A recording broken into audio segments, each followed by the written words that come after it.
चलते हैं शो को, ग्वारसीड और ग्वारगम, इन दो कॉन्ट्रैक्ट काफी पॉपुलर कॉन्ट्रैक्ट है, लीडर भी है हम। क्या इस कॉन्ट्रैक्ट के बारे में बताइए, ट्रेड करना चाह रहे हैं, हेज करना चाह रहे हैं, अपने हाजिर के रिस्क को कम करना चाहते हैं, उनको क्या क्या देखना चाहिए, और इस कॉन्ट्रैक्ट की बारीक बातें बताइए कपिल जी। देखिए, ग्वारसीड एक बहुत ही डिफरेंट टाइप ऑफ कमोडिटीज़ है जो कि लार्जली राजस्थान में होती है और उसके बाद गुजरात और पार्ट ऑफ हरियाणा में भी होती है। और एक तरीके से ये एक बैरोमीटर का काम करती है क्योंकि ये बहुत ही पॉपुलर कमोडिटीज़ है और मोस्टली इसके प्राइस वाइड लेवल पे बहुत ज़्यादा फॉलो किए जाते हैं एग्री वैल्यू चेन में। इसी का बाई प्रोडक्ट है ग्वार गम। तो ग्वार सीड से ग्वार गम बनता है, चूरी बनता है और कौरमा बनता है, जो कि ये दो चीज़ें जो लास्ट में मैंने बोली ये फीड में जाती हैं। जो गम है ये फूड में जाता है और एक बहुत ही यूनिक इसका यूज़ है जो कि क्रूड ऑयल के एक्सप्लोरेशन में होता है। तो जो ग्लोबल मार्केट है वहाँ पर काफ़ी जो भी ऑयल प्रोड्यूसिंग कंपनीज़ हैं या जो इस तरह की एजेंसीज़ हैं वो इसको कंज्यूम करती हैं।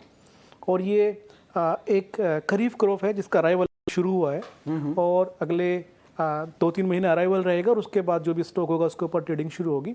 लार्जली जो इसके फंडामेंटल हैं जो कि बहुत ट्रैक करने जरूरी हैं कि किस तरीके से इंटरनेशनल मार्केट में क्रूड है, एक्सपोर्ट का क्या पैटर्न है इस कमोडिटीज़ के अंदर, करेंसी किस तरीके से बिहेव कर रही है और फीड के प्राइसेस किस तरीके से चल रहे हैं। अगर ये 4-5 चीज़ें अलॉन्ग विद जो भी मार्केट का अराइवल है, जो मार्केट का एस्टिमेट्स है प्रोडक्शन का और कंजम्पशन का, उसके साथ सिंक किया जाए तो काफ़ी अच्छे तरीके से ग्वार के अंदर हेजिंग की जा सकती है। और आई थिंक सबसे ज़्यादा हेजिंग के लिए यूज़ होने वाला प्रोडक्ट जो ऑन एक्सचेंज है और नॉन एक्सचेंज है, दोनों में अगर देखा जाए तो ग्वार सीड और ग्वार गम है। इसमें लोग रेशियो ट्रेडिंग भी करते हैं क्योंकि जब आप ग्वार गम को क्रश करते हैं तो एक पर्टिकुलर क्वांटिटी में आपको ग्वार गम मिलता है सीड को क्रश करने के बाद। तो वो रेशियो कई बार डिपेंड करता है बाई प्रोडक्ट के, जो बाकी के 2 बाई प्रोडक्ट हैं उनके प्राइस पे। तो कभी ये 2 रहता है, कभी 1.8 हो जाता है, कभी 2.2 हो जाता है। ये भी एक बहुत ही कॉमनली ट्रेडेड जो पैटर्न है जो मार्केट जिस तरीके से इसको क्रश मार्जिन या क्रश पैरिटी के हिसाब से ट्रेड करते हैं। बाकी वेदर का भी एक ये इनडायरेक्ट जो है मिरर माना जाता है कि वेदर किस तरीके से रहेगा, क्योंकि ग्वार रेनफेड में भी, ड्राई एरिया में भी और जो कैनाल वाला बेल्ट है, जो इरीगेटेड बेल्ट है, वहाँ पर भी होता है।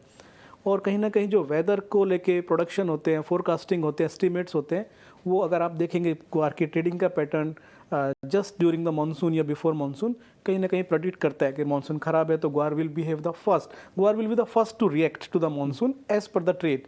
और अगर मौसम अच्छा है तो उसी हिसाब से ग्वार रिएक्ट करता है। तो बहुत ही मल्टीपल एक डायनामिक कॉन्ट्रैक्ट है हमारा।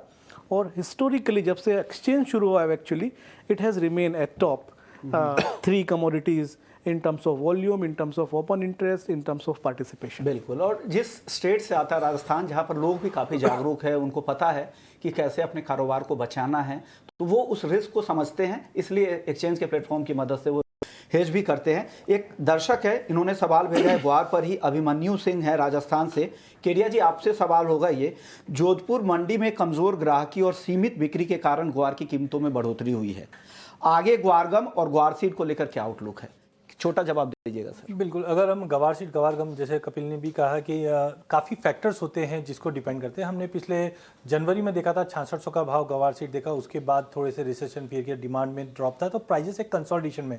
बट मुझे लगता है आगे जाके जिस ढंग से इंडस्ट्री रिवाइव कर रही है रिसेशन के बाद, तो डिमांड अच्छी बढ़ने की उम्मीद है, जो मुझे लगता है कि अगले 3 से 4 महीने की बात करें तो प्राइजेस फिर से जो जनवरी में हमने हाई देखा था 6600, उसको आराम से इजीली क्रॉस करता हुआ दिखाई देगा। इनफैक्ट गवार गम भी अगर हम देखें तो एक छोटी स्टोरी भी आ रही है, चांद पे भी अब जो ब्रिक्स बनेगी उसमें गवार गम का यूज होगा। तो ऐसे अगर इनोवेशंस आएंगे तो डेफिनेटली प्राइजेस को सपोर्ट ही मिलेगा।